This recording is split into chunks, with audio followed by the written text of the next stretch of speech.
Sainteté un jour, sainteté pour toujours. Avec la grâce de Dieu, l'Église nous donne d'entrer de plein pied dans ce grand temps liturgique, celui du carême. Alors, ce temps est une période de pratiquement 40 jours où nous devons nous préparer intérieurement pour la plus grande fête chrétienne, pour le sommet même de notre foi, à savoir nous préparer pour vivre réellement la fête de Pâques, la résurrection du Christ. Pour donc entrer dans ce temps préparatoire, on commence par le mercredi des cendres que nous célébrons ce jour. En recevant donc les cendres aujourd'hui sur le front, nous entendrons ces mots.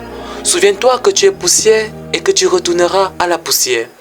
Cette histoire de cendres n'a rien de mystique, ça n'a rien de magique. Je dis cela pourquoi? Parce qu'on voit souvent un monde fou pendant la messe, mais dès lors qu'on nous a déjà imposé les cendres, si le prêtre a décidé de faire l'imposition des cendres avant la bénédiction finale, lorsqu'il donne le renvoi, il ne reste que malheureusement quelques chrétiens dans l'église. Donc cette cendre-là n'a vraiment rien d'une grâce, n'a rien de magique. Si on veut des grâces, il y a les sacrements et plusieurs autres choses encore que nous avons dans l'église qui procurent de la grâce. Donc lorsqu'on t'impose les cendres sur le front, ne te dis pas que tu es déjà protégé ou bien que tes péchés te sont pardonnés grâce à cela. Dans ce cas alors, quel est donc le sens des cendres des rameaux qu'on nous impose sur le front? S'il faut le définir en quelques mots, je dirais que c'est un appel à la conversion. Nous sommes invités à revenir à l'essentiel, à nous rappeler que tout ce qui nous semble précieux ici-bas est éphémère. Nous sommes poussière et nous devons pendant ce carême reconnaître notre fragilité et notre dépendance à Dieu. Convertis-toi et crois à la bonne nouvelle. Ou encore, souviens-toi que tu es poussière et que tu retourneras à la poussière. Ces phrases qu'on écoutera aujourd'hui nous sont dites au moins une fois l'an pour nous rappeler qu'un jour nous allons mourir, pour nous rappeler qu'un jour nous quitterons cette terre et lorsque cela arrivera, que deviendra notre âme puisque elle ne meurt pas.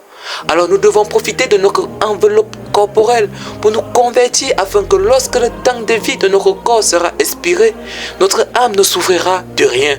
Et pour nous aider à mieux commencer cette conversion, on a souvent les 3 P, c'est-à-dire prière, partage et pénitence. Pendant cette quarantaine de jours, on reviendra sûrement sur ces 3 P et sur d'autres choses encore pour nous aider à tenir bon durant ce carême d'abord. Et ensuite, on verra que si on a pu tenir 40 jours, on peut encore faire autant. Et ainsi de suite, jusqu'à vivre à notre mort de manière sainte. Alors, chers frères et sœurs, que ce temps de carême soit l'occasion de nous recentrer sur l'essentiel. Que les cendres reçues aujourd'hui soient un signe, mieux encore, soit un engagement pour nous convertir réellement et radicalement. Puisse le Seigneur nous aider dans cette démarche. Bon et fructueux temps de carême à tous. Sainteté un jour, sainteté pour toujours.